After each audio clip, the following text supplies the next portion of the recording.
Oh, hello. Yes, another day, still dark. Yeah.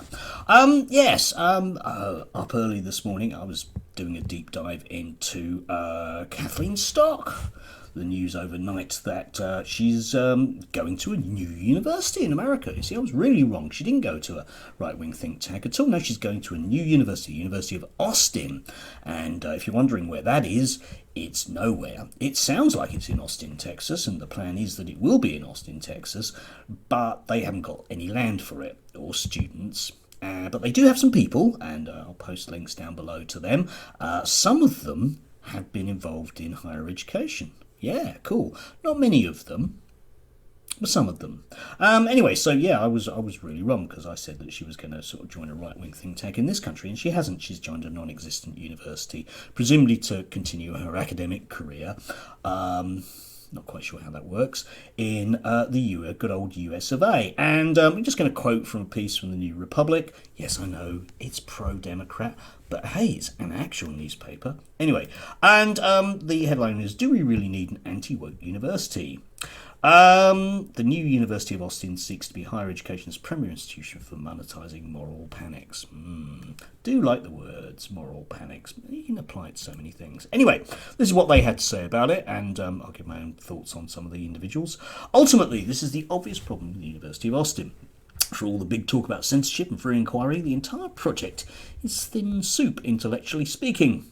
The professors may be up in arms about having their opinions censored on issues of race and gender, but just because you create a space where people can pay you for the privilege of speaking freely about subjects that they can already subscribe to, a slew of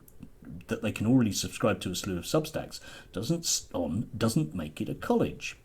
Still, perhaps it was inevitable that the people who became famous for complaining about higher education would invent an institute of higher education where they could continue to complain about it.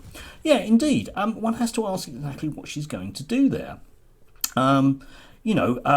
She's very, very keen on the idea of free speech and that we should all have like big discussions.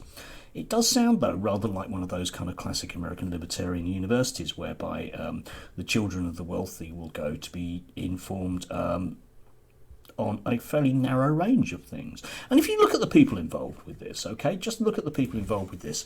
Not many of them are academics, but they are people well known for having shouty hissy fits about, for example, having to leave the newspaper they worked on, or playwrights not being arguing that people aren't quite enough pro-Israel, or Steven Pinker, enough said. There are quite a few of them, and it appears to be quite a closey little club, this one.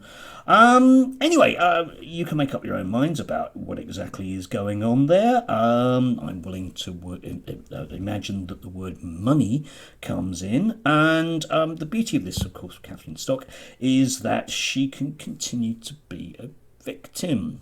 She will have everything that she wants, and yet magically she will still be the victim. Yeah. Anyway, I'll post a number of links down below. You can have a look for yourself. Please do tell me that I'm completely wrong and overly cynical. I don't think I am. I was wrong, though. I mean, she didn't go to a right-wing think tank. She went to a right-wing university instead. Yeah, one that doesn't exist. Doesn't exist. It's not real. It's not